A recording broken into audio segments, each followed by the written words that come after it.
بسم اللہ الرحمن الرحیم۔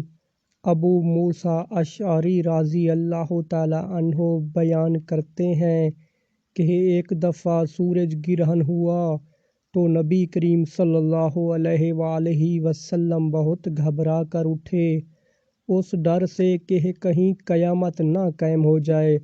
آپ صلی اللہ علیہ وآلہ وسلم نے مسجد میں آ کر بہت ہی لمبا قیام، لمبا رکوع اور لمبے سجدوں کے ساتھ نماز پڑھی۔